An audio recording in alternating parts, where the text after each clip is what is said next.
नमस्कार साथियों। सरफरोशी की तमन्ना अब हमारे दिल में है, देखना है जोर कितना बाजुए का दिल में है। गाते गाते फांसी के फंदे को चूमने वाले महान स्वतंत्रता सेनानी, महान क्रांतिकारी, आज़ादी के दीवाने पंडित राम प्रसाद बिस्मिल जी का आज जयंती दिवस है। तो आइए हम उनके जयंती दिवस पे उनको सत सत नमन एवं कोटि कोटि वंदन करते हैं। साथियों, 11 जून 1897 ईस्वी में उत्तर प्रदेश के शाहजहांपुर जिले में पिता मुरलीधर और माता मूलमती के घर में पंडित राम प्रसाद बिस्मिल जी का जन्म हुआ। 7 वर्ष की आयु से ही हिंदी की शिक्षा के साथ साथ उर्दू की शिक्षा भी उन्होंने ग्रहण की।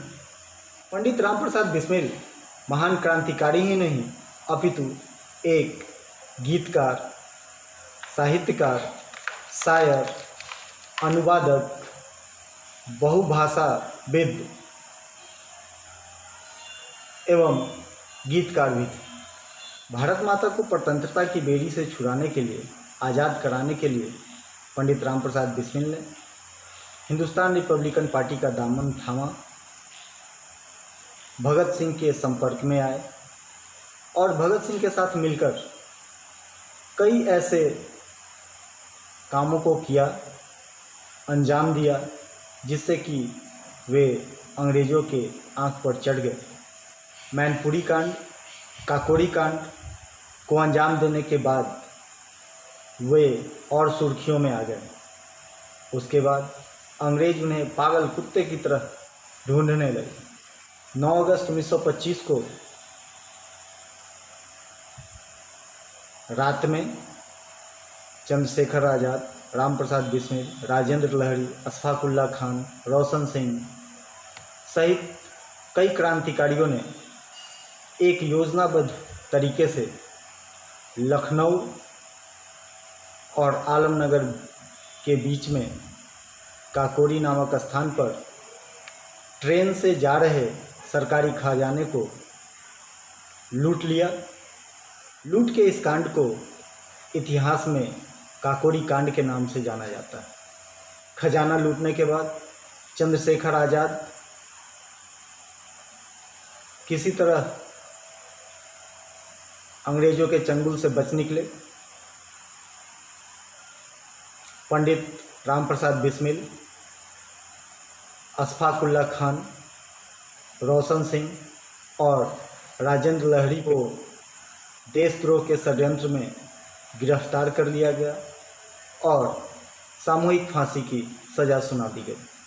इस कांड में शामिल कुछ क्रांतिकारी साथियों को 4 साल की सज़ा और कुछ को काला पानी की सज़ा भी हुई। लगभग 11 वर्ष के अपने क्रांतिकारी जीवन में पंडित राम प्रसाद बिस्मिल ने कई पुस्तकें लिखी और उनका खुद ही प्रकाशन भी किया। उनके जीवन काल में प्रकाशित लगभग सभी पुस्तकों को ब्रिटिश सरकार ने जबरन बैन कर दिया और जब्त कर लिया।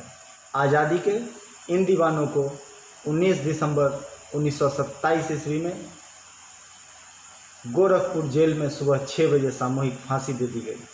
फांसी के वक्त पंडित राम प्रसाद बिस्मिल के अंतिम वक्तव्य, अंतिम शब्द I wish downfall of British Empire था। आज़ादी के मतवालों ने हंसते हंसते फांसी के फंदे को चूम लिया।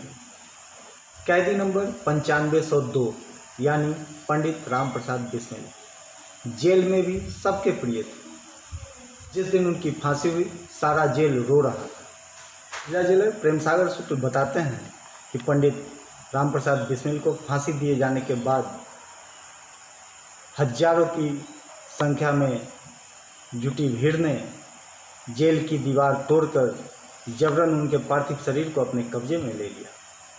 कब्जे में लिए हुए पार्थिव शरीर को उन्होंने गोरखपुर के घंटाघर चौक पे रख भारत माँ के लाल को अपनी अंतिम विदाई दी।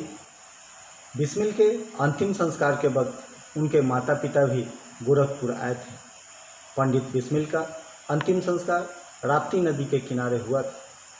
तो साथियों, आइए पुनः एक बार भारत माँ के इस वीर सपूत को नमन करते हैं, वंदन करते हैं। जय हिंद।